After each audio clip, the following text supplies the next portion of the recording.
जैसे कि पिछले एपिसोड में हम लोगों ने देखा था, एमसी को जो बी रैंक डंजन के अंदर एंटर करता है और वो वहां पर बहुत सारे स्नेक मॉन्स्टर्स को मारता है, लेकिन उसे ज्यादा मॉन्स्टर स्टोन्स नहीं मिलती है। इस वजह से वो बॉस मॉन्स्टर के रूम में एंटर करते हुए सोचता है, लगता है मुझे सैकड़ों का शिकार करना पड़ेगा। फिर वो एक बड़े से स्नेक मॉन्स्टर के आगे आते हुए कहता है, तो क्या ये बॉस है? मुझे नहीं पता था रास्ता कहाँ है। तो ये तो अच्छा हो गया। अच्छा रहेगा अगर इसे जल्दी खत्म करके वापस लौट जाऊं। लेकिन तभी एमसी का पंच रिफ्लेक्ट हो जाता है और हम देखते हैं एमसी का पंच जो उसके सर के ऊपर छप चुका होता है, लेकिन अभी भी उसे कुछ नहीं हुआ होता है। ये देखकर वो और भी तेजी से हमला करने की कोशिश करता है, लेकिन तभी वो बॉस मॉन्स्टर हमला करके उसे दूर फेंक देता है। फिर से वो बॉस मॉन्स्टर एमसी के ऊपर हमला करने की कोशिश करता है, लेकिन उस बॉस मॉन्स्टर के हमले को डोज करते हुए वो ऊपर उछलते हुए हमला कर देता है, लेकिन उसे ज्यादा कुछ नहीं हुआ होता है। ये देखकर एमसी सोचने लगता है, मुझे लगा ही था, ये उन सांपों से बिल्कुल अलग स्तर का है जिनसे मैं पहले लड़ चुका हूं। इसकी खाल इतनी सख्त है कि घूंसे बेअसर लग रही हैं। अब क्या करूं? काश मेरी ताकत वापस आ गई होती, तो इस जैसा कोई मेरे सामने कुछ भी नहीं होता। लेकिन तभी वो एक सॉर्ड को नोटिस करता है। फिर वो उस सॉर्ड को उठाते हुए कहता है, ये पुरानी है, लेकिन लगता है अब कोई और चारा नहीं। चाहे तलवार कितनी भी घिस चुकी हो, फर्क इससे पड़ता है कि उसे चला कौन रहा है। और फिर एमसी उस सॉर्ड को लेकर उस बॉस मॉन्स्टर के ऊपर हमला करते हुए कहता है, ये तलवार, मैं इसे थोड़ी देर के लिए उधार ले रहा हूं। ये तुम्हारे लिए सम्मान की बात होगी कि तुम्हारा अंत मेरी तलवार से होगा। सांप के सिर। फिर वो उस तलवार को कस के पड़ते हुए उस बॉस मॉन्स्टर की ओर बढ़ जाता है और फिर वो उस बॉस मॉन्स्टर के सर को काटते हुए आगे बढ़ जाता है, लेकिन तभी उसकी तलवार टूट जाती है। ये देखकर एमसी हैरान होते हुए कहता है, अगर मैंने उसे नहीं पकड़ा होता तो बहुत बड़ी तबाही हो जाती। फिर एमसी उस बॉस मॉन्स्टर की ओर बढ़कर वो उसका दांत निकाल लेता है और उसे देखते हुए कहने लगता है, ये लंबी तलवार के मुकाबले थोड़ी छोटी है, लेकिन थोड़ी धार लग जाए तो ये मेरे लिए काम आ सकती है। फिर वो उस बॉस मॉन्स्टर की डेड बॉडी को पीछे छोड़कर निकलते हुए कहता है, फिर भी मुझे लगता है कि ये काम नामसान से ज्यादा पैसा देगा, तो थोड़ी राहत है। और फिर एमसी गेट से बाहर निकलते हुए कहता है, सोचना भी अजीब है कि एक अकेला बी रैंक गेट इतना समय ले जाएगा। अपनी ताकत वापस पाना ही मेरी सबसे बड़ी प्राथमिकता है। खुश हूं कि मेरे पुराने साथियों ने मुझे इस हाल में नहीं देखा। फिर सीन शिफ्ट होती हैं उसी एक्सचेंज स्टोर में और हम देखते हैं एक हंटर को जो अपने माना स्टोन्स को उस काउंटर पर रख देता है। और ये देखकर वो काउंटर बॉय उस हंटर को बताता है, तुमने काफी अच्छे माना स्टोन्स जमा किए हैं और इसका कमीशन हमेशा की तरह 40% रहेगा। इस चीज को सुनकर वो हंटर थोड़ा निराश होते हुए कहता है, क्या ये कमीशन कुछ ज्यादा नहीं है? मैं तुम्हारा अच्छा खासा नियमित ग्राहक हूं, कोई छूट तो बनती है ना? ये सुनते ही वो काउंटर बॉय वो पैसे गिनते हुए कहता है, अरे सुनो, जैसा कि तुम जानते हो, हमारा कमीशन सबसे सस्ता है ना? गेट सेंटर का बेसिक कमीशन ही 5% होता है और हम कोई लेन देन का रिकॉर्ड नहीं रखते, तो तुम्हें टैक्स भी नहीं देना पड़ता। सब बातों को ध्यान में रखो तो ऐसे कमीशन में तुम्हें एक साफ सुथरा सौदा मिल रहा है, ये तुम्हारे ही फायदेमंद है। फिर वो हंटर अपने पैसे गिनते हुए बोलता है, ये बात तो सही है, वैसे तुम्हारे चेहरे को क्या हुआ? और हम देखते उसके चेहरे को जो एमसी से पिटने की वजह से सूज चुकी होती हैं। फिर वो काउंटर बॉय उस हंटर को बताता है, पूछो ही मत, कोई पागल कमीना आया और हमारे गार्ड्स की जमकर धुनाई कर दी, यहां तक कि मेरा भी ये हाल कर गया। लेकिन तभी वो हंटर उसे बोलने लगता है, अरे है, लगता है तुमने इसलिए लापरवाही बरती क्योंकि तुम्हारे पास सी रैंक के गार्ड्स थे। मैं तो हमेशा कहता हूँ गार्ड की रैंक नहीं उसकी काबिलियत देखो। रैंक तो बस उन साले अफसरों की सुविधा के लिए बनाई गई है, असली हुनर उससे बिल्कुल अलग होता है। ये सोच लेना कि एक ही रैंक मतलब एक जैसी ताकत बहुत बड़ी गलती है। क्या एक ऐसा गार्ड जो बस लाइसेंस लेकर दुकान की रखवाली करता है, उसकी काबिलियत उस हीरो के बराबर हो सकती है जो अपनी जान जोखिम में डालकर राक्षसों का शिकार करता है? ये देखकर वो काउंटर बॉय सोचने लगता है, डील हो गई है तो अब निकलो ना, ये ताना बाना क्यों सुनाना। लेकिन अभी भी वो हंटर जाते हुए कहने लगता है, हम कोई अजनबी तो है नहीं जो बस एक दो दिन पहले मिले हो, मदद चाहिए हो तो बस कॉल करना। हाँ हाँ हाँ हाँ हाँ। लेकिन तभी कोई अंदर एंटर करने लगता है और ये कोई और नहीं हमारा एमसी होता है, जिसे देखकर वो काउंटर बॉय पहले तो हैरान हो जाता है, फिर वो चिल्लाते हुए कहने लगता है, उफ, ये वही है, वही हरामी जिसने मेरा ये हाल किया था। ये सुनते ही वो हंटर रुक जाता है और बोलने लगता है, ओह, ये लड़का लंबा है और चेहरा तो एकदम चिकना साफ हीरो टाइप का है और इसने यहाँ हंगामा मचा दिया। फिर वो अपने हाथों को चटकाते हुए कहने हैं, ए सुनो, क्या तुम ही थे जिसने यहाँ गड़बड़ की थी? जो खुद को हीरो कहता है वो किसी बेगुनाह पर हाथ कैसे उठा सकता है? तुम्हें पता नहीं हीरो कभी आम लोगों को नहीं छूते? ये देखकर वो काउंटर बॉय सोचने लगता है, वो इंसान 7 साल से हीरो है, उसकी पहचान ऊपर से लेकर नीचे तक कई सीनियर और जूनियर हीरोज से है। तो अगर तुमने उससे पंगा लिया तो जब वो ये सोच ही रहा होता है कि तभी एमसी पीछे मुड़कर गुस्से में बोलने लगता, अपने काम से काम रखो और दफा हो जाओ। ये सुनकर वो हंटर गुस्सा हो जाता है और काउंटर बॉय हंसने लगता है, लेकिन अभी भी एमसी बोल ही रहा होता है, क्या तुम उनका बदला लेने जा रहे हो या क्या? ये देखकर पहले तो वो हंटर गुस्सा हो जाता है, लेकिन तभी वो सोचने लगता है, ये कमीना, अरे नहीं, हीरोज की मौत की नंबर 1 वजह दरअसल मॉन्स्टर्स नहीं होती बल्कि आपसी टकराव और झगड़े होते हैं। ये सोचते हुए वो हंटर घबरा जाता है और वो जाते हुए कहने लगता है, फिर मिलते हैं, मैं थोड़ा व्यस्त हूँ तो निकल रहा हूँ। फिर उस हंटर के निकल जाने के बाद एमसी उस काउंटर बॉय की ओर घुरते हुए कहने लगता है, तुम्हें मुझसे काफी शिकायतें लगती हैं, है ना?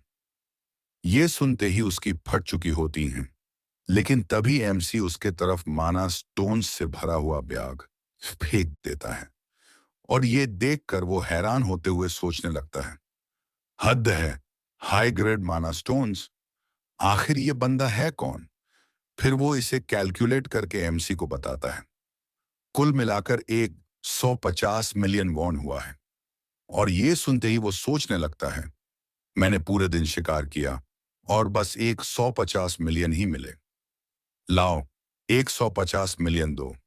ये सुनते ही वो काउंटर बॉय उसे बोलने लगता है, अरे नहीं, उसमें से कमीशन काटना पड़ेगा। लेकिन एमसी को गुस्से में देखकर वो सोचने लगता है, हे ये मैंने कुछ गलत कह दिया क्या? लेकिन तभी एमसी हंसते हुए कहने लगता है, ठीक है, कमीशन 1% है तो फिर 148.5 मिलियन वॉन लाओ, लेकर आओ। ये सुनते ही वो काउंटर बॉय गुस्से में सोचने लगता है, तू हरामी कहीं के, कमीशन 40% है, समझ में नहीं आता क्या हर बार बोलना पड़ता है? लेकिन ये चीज वो एमसी के सामने तो नहीं बोल सकता है ना, इसी वजह से वो काउंटर बॉय एमसी के सामने बोलने लगता है, वो बात ये है 100 मिलियन से ज्यादा की ट्रांजैक्शन के लिए ऊपर से अप्रूवल लेना पड़ता है। ये सुनते ही एमसी सीरियस होते हुए बोलता है, तो फिर अप्रूवल लो, अभी के अभी। फिर वो अपने बॉस को एमसी के बारे में बता रहा होता है, लेकिन तभी एमसी उसका फोन छीन लेता है और उसके बॉस को कहने लगता है, सुना ना तुमने, उन्हें कहो कि मुझे मेरे पैसे दे दें। फिलहाल के लिए समझ गया, अब जरा मेरे कर्मचारी को वापस। फोन पर वो ये बोल ही रहा था कि तभी एमसी उस फोन को तेजी से काउंटर बॉय की ओर फेंक देता है, लेकिन वो इतने तेजी से फेंका गया था कि वह दीवार में भी छेद हो चुकी होती है। फिर एमसी उसे बोलता है, तुम्हारे सीनियर ने कहा है कि वो सब समझ गए हैं, अब पैसे लेकर आओ। ये देखकर वो तेजी से पैसे निकाल कर दे देता है। फिर एमसी उन पैसों को लेकर जाते हुए कहता है, अगली बार भी कोई धमाकेदार सौदा करते हैं। लेकिन यह सुनकर वो काउंटर बॉय रोते हुए सोचने लगता है, जब सौदा सिर्फ एक ही तरफ के लिए फायदेमंद हो, केदार सौदा कौन कहता है? फिर 10 मिनट बाद उसका बॉस वहां पर आते ही उससे पूछने लगता है, अरे तुम फोन क्यों नहीं उठा रहे हो? और वो पहले वाली कॉल क्या थी? फिर वो काउंटर बॉय को देखता है जो मरी हुई हालत में बोल रहा होता है, बॉस, मैं नौकरी छोड़ रहा हूं, अब मुझसे ये सब नहीं होता। उस काउंटर बॉय को इस हालत में देखकर वो बॉस किसी को कॉल करके बोलने लगता है, ओह जियोना, ये मैं बोल रहा हूं, मुझे तुम्हारी जरूरत है, जरा यहां आ जाओ। फिर सीन शिफ्ट होती है और हम देखते हैं एक पर्पल बालों वाली लड़की को, जिसे देखकर सभी लोग हैरान होते हुए बोल रहे होते हैं, वाह, वो क्या वो ह्यूनजियोन नहीं है? सच में ह्यूनजियोन है। फिर वो लड़की उसे एक्सचेंज स्टोर में एंटर करती हैं और उस लड़की को देखकर वो काउंटर बॉय सोचने लगता है, आ ह्यूनजियोन, हाँ वही है, ह्यूनजियोन, कोरिया की चौथी एस रैंक हीरो ह्यूनजियोन। मैंने सुना था कि वो हमारी बॉस की भतीजी है, लेकिन वो यहाँ क्यों आई है? और तभी ह्यूनजियोन स्टाइलिश तरीके से बैठते हुए जवाब देती हैं, क्योंकि मेरे अंकल ने कहा था कि एक हीरो मना स्टोन जबरदस्ती बिकवाने की वजह से सिरदर्द बना हुआ है। क्या मैं जरा पूरी बात सुन सकती हूँ? फिर से शिफ्ट होती है एमसी के घर के ऊपर और हम देखते एमसी को, जो मेडिटेशन करते हुए सोच रहा होता है, पूरे दिन शिकार करने के बाद भी मुश्किल से 100 मिलियन, इस रफ्तार से तो बहुत धीमा है। मुझे जल्द से जल्द एस ग्रेड गेट्स का अकेले शिकार करना होगा। इसके लिए सबसे जरूरी है मेरी पुरानी ताकत वापस पाना। लेकिन पहले वाली दुनिया के मुकाबले यहाँ का माहौल बहुत कम मना वाला है। अगर मैं हर दिन इसी तरह मना इकट्ठा करता रहूं तो भी 3 साल नहीं, शायद उससे भी ज्यादा लग जाए। अच्छे हथियार और इक्विपमेंट्स होते तो बढ़िया होता, लेकिन इस जगह पर तो कबाड़ जैसे सामान की कीमत भी करोड़ों में होती है। तभी एमसी किसी चीज को सेंस करता है और वो यूनयोंग की ओर तेजी से बढ़कर उसे उठाकर घर में चला जाता है। एमसी को ऐसे देखकर दादी कुछ पूछने जा ही रही थी कि तभी वो बिल्डिंग कांपने लगती हैं। ये देखकर यूनियोंग डरते हुए कहती है, भूकंप? क्या वाकई में भूकंप आ गई है? लेकिन तभी एमसी सोचता है कि ये कोई भूकंप नहीं है। फिर अगले सीन में हम देखते हैं आसमान में कुछ क्रैक्स पड़ने लगती हैं और एक डंजन अपीयर हो जाती है। ये सेंस करते ही एमसी बाहर निकलते हुए यूनियोंग और दादी को अंदर ही रहने को बोलकर वो डंजन के अंदर एंटर कर जाता है। लेकिन अभी भी पीछे से यूनियोंग और दादी चिल्लाते हुए बोल रही होती हैं, दो दो जून, ये क्या हो रहा है? 2 जून, ओपा। फिर सिन शिफ्ट होती है Seoul special city hero association के ऊपर, जिसके सभी ऑफिसर्स बोल रहे होते हैं, टीम लीडर, मैपों में एक नई दरार का पता चला है। ये देखकर वो टीम लीडर चिंता करते हुए कहने लगता है, 63 दिनों के बाद एक और दरार। अगर वो मैपों में है तो व्हाइट लाइन गिल्ड सबसे नजदीक है, तुरंत उनसे संपर्क करो। बाकी नजदीकी हीरोज को भी फौरन भेजो। दरार का पता किस जगह लगा है? फिर वो जवाब देता है कि यह एक रेजिडेंशियल हाउस यार्ड में। ये सुनते ही वो और भी ज्यादा चिंता करते हुए सोचने लगता है, घर में? ये तो बड़ी परेशानी है। अगर कोई आम नागरिक जो हीरो नहीं है नई दरार में दाखिल हो जाए तो जब तक वो खुद बाहर ना आ जाए कोई अंदर नहीं जा सकता। और अगर वो मर गया तो दरार वाले क्षेत्र में 10 दिन तक मॉन्स्टर वेव चलती है।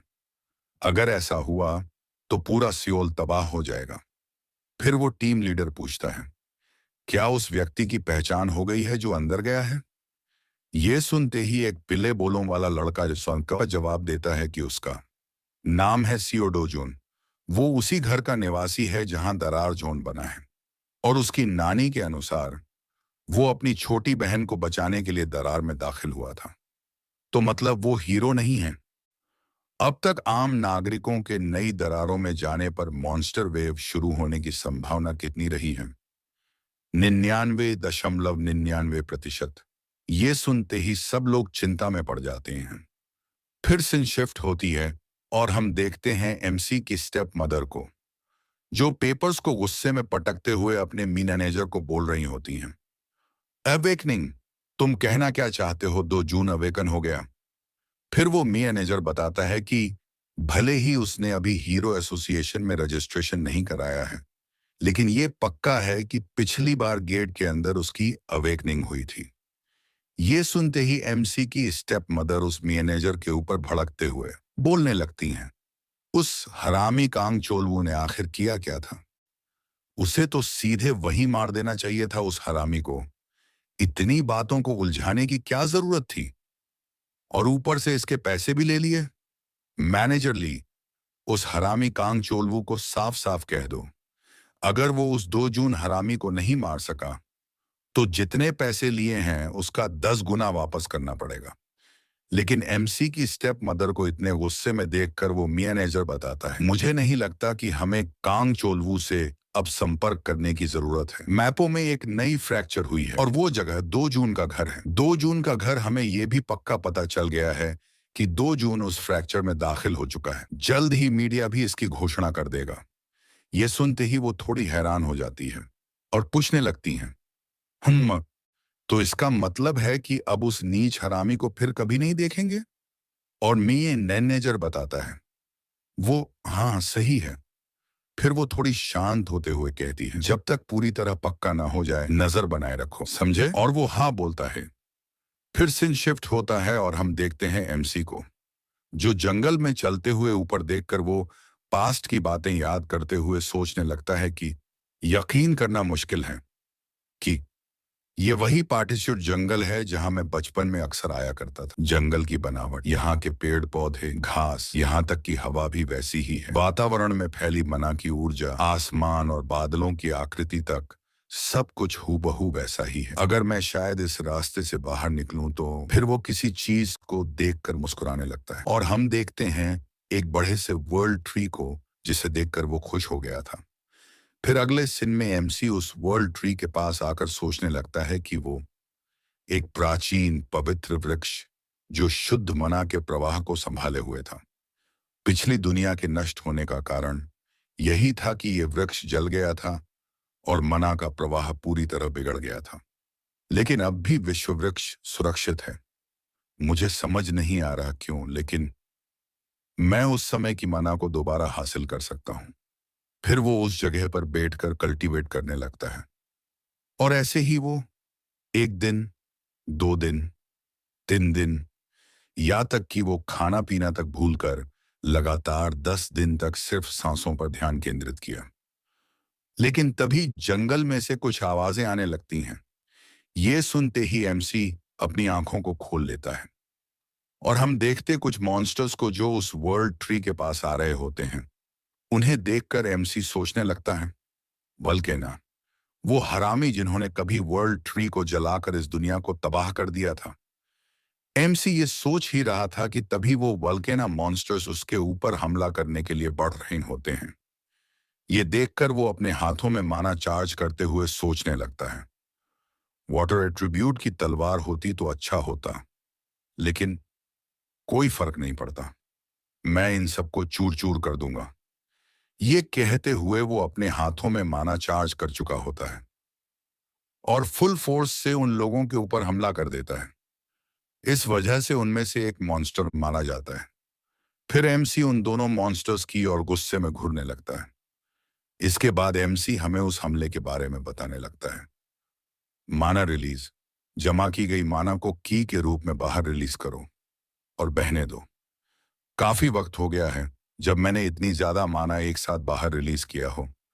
फिर हम देखते उन दोनों मॉन्स्टर्स को जो अपने मुंह में एनर्जी चार्ज करने लगते हैं और एमसी के ऊपर हमला कर देते हैं। और वो हमला एमसी के बहुत करीब आ जाती है, लेकिन तभी उसके ऊपर एक शील्ड अपीयर हो जाती है। फिर एमसी आगे आते हुए कहने लगता है, मैंने वर्ल्ड ट्री की से फटी की पुष्टि कर ली है। अब मुझे अपनी आंखों से अपने शरीर में मौजूद माना को देखना है। और एमसी को आगे आते हुए देखकर वो मॉन्स्टर्स फिर से अपने एनर्जी को चार्ज करने लगते हैं। ये देखते ही एमसी तेजी से आगे बढ़कर उन दोनों मॉन्स्टर्स के सर को पकड़ लेता है और जोर से दबाते हुए एक दूसरे के साथ स्मैश कर देता है, जिसकी वजह से उन दोनों के सर में आग लग जाती है। फिर कुछ देर बाद वो दोनों राख में बदल जाते हैं। इसके बाद कुछ लुट्स ड्रॉप होती है, जिसे इग्नोर करके एमसी उन बाकी मॉन्स्टर्स की ओर बढ़ते हुए कहने लगता है, पुष्टि पूरी हो गई। अगर मैं तुम लोगों को खत्म कर दूं तो मुझे एनर्डाइंग एम्बर्स भी मिलेंगे, है ना?